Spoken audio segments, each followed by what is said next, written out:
Lisa talks about shopping. So what about personal things then, like shopping, for example, Lisa? Shopping. I love shopping. I'm not an impulse buyer. I don't buy what I don't need, but I am a bit of a shopper. I do all my own food shopping. That's not difficult. I go down to my local co-op and they're very helpful.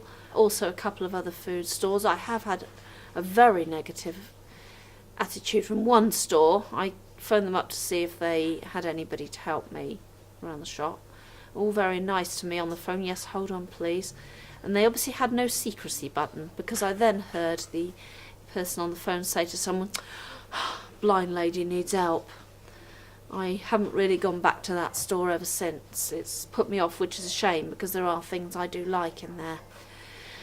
But the co-op are fantastic. I don't have to do any ringing up. I just go in, hello Lisa, let's see if we can find someone to help you today. They always do, of course, and that's fine. I know I can go there and I know I won't be turned away. And I don't mind ringing up in advance, actually. I'd far rather that than get to a shop and then find there was no one to help me.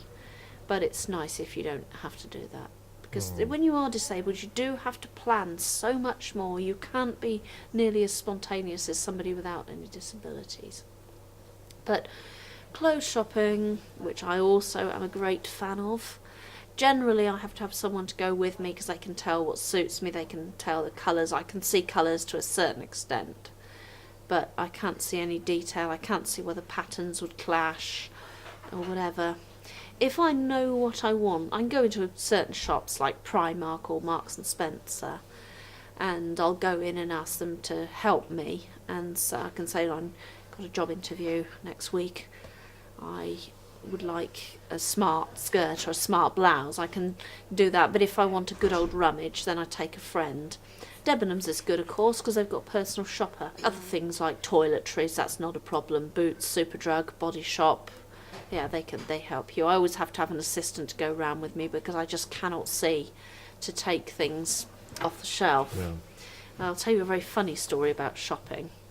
I went into a toy shop one day in Eastbourne with a friend to buy something or other. We were looking around and I found this soft toy, and it was of a cat. It was called a fairy cat. It was all dressed up as a fairy, and I bought whatever it was I wanted. And then when I got home, I thought there was a little girl that I knew that would love that toy for her birthday. So the next day I went back into the shop, and because I'd been in there, I knew exactly where that toy was.